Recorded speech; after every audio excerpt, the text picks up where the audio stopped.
Halo teman-teman, perkenalkan saya Nur Fatihah. Teman-teman biasa panggil saya Tika. Saat ini saya berkuliah di Universitas Cyber Asia S1 Manajemen. Ini adalah video ujian akhir semester saya, mata kuliah Estetika Humanisme dengan dosen pengampu Bapak Aditya Muhammad Maheswara MHum MSc. Saat ini saya berada di kelas MJ 236. Kalian pernah gak sih ketemu sama orang yang pintar secara akademik tapi susah banget buat diajak kerja sama, nggak bisa ngobrol atau gampang emosi nih orangnya? Dari situ kita sadar bahwa pintar aja itu nggak cukup. Kita juga butuh kemampuan untuk ngerti diri sendiri, ngertiin orang lain, dan ngontrol emosi.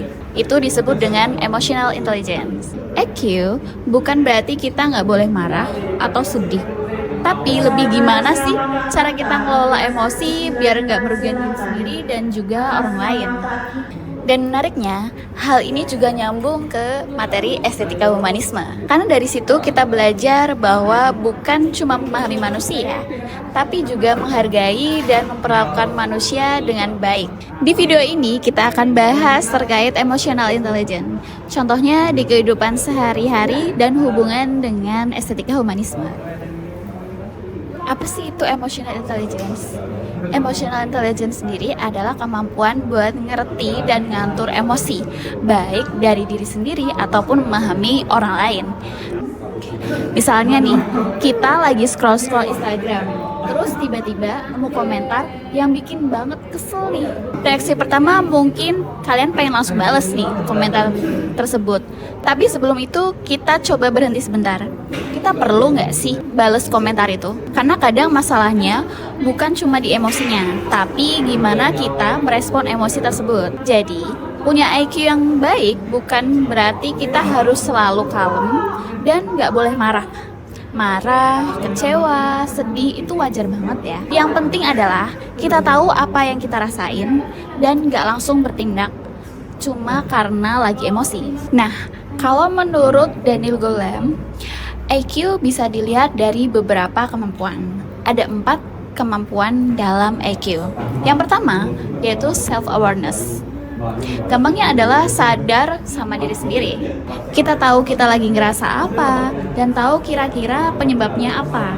Contohnya kita lagi kerja kelompok nih, tapi tiba-tiba kesel banget nih sama temen. Jangan langsung mikir ini orang emang ngeselin, tapi coba pikir dulu, gue kesel karena dia atau sebenarnya gue yang lagi capek nih. Sadar sama kondisi diri sendiri, kayak gitu termasuk self-awareness.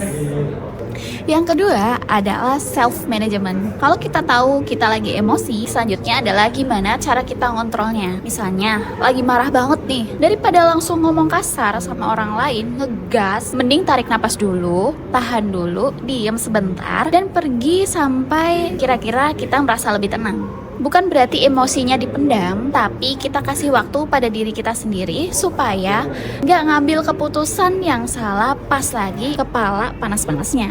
Nah, yang ketiga yaitu social awareness atau empati, yaitu cara gimana kita ngertiin perasaan orang lain. Misalnya nih, kita ada temen yang biasanya tuh rame, tiba-tiba dia tuh diem gitu. Jangan langsung bilang, ih kayaknya dia kayak lebih males banget deh. Bisa aja ternyata itu dia lagi capek atau punya masalah. Daripada langsung ngejudge, nih kita tanya aja ke orangnya, kamu gak apa-apa?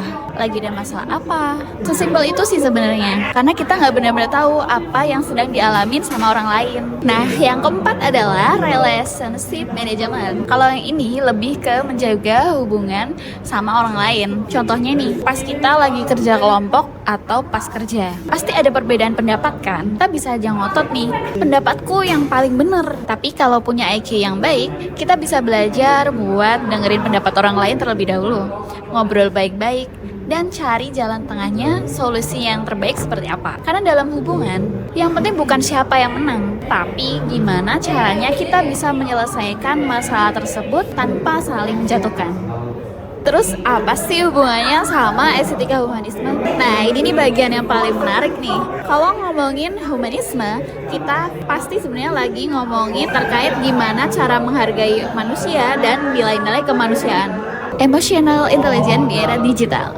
Apalagi sekarang hampir semua orang menggunakan sosial media. Kita bisa komentar, chat, atau berpendapat dengan gampang melalui media sosial. Masalahnya, karena cuma lewat layar, kita lupa bahwa baca komentar itu kita juga sebagai manusia. Makanya, sebelum ngegas di kolom komentar atau balas chat pas lagi emosi, mungkin kita bisa berhenti sebentar dan mikir, kalau gue ngomong kayak gini langsung di depan orangnya, gue bakal tetap ngomong kayak gitu nggak ya? Kalau jawabannya enggak, mungkin lebih baik jangan dikirim komentar seperti itu.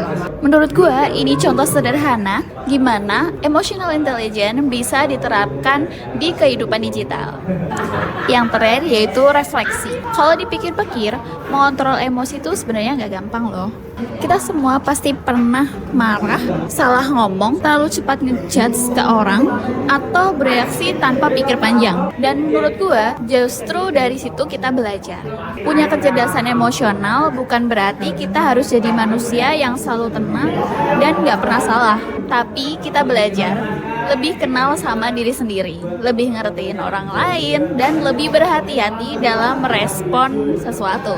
Jadi gue simpulin, emotional intelligence bukan berarti kita menghilangkan emosinya, tapi gimana cara kita bisa mengontrol emosi itu. Sekian dari saya, terima kasih.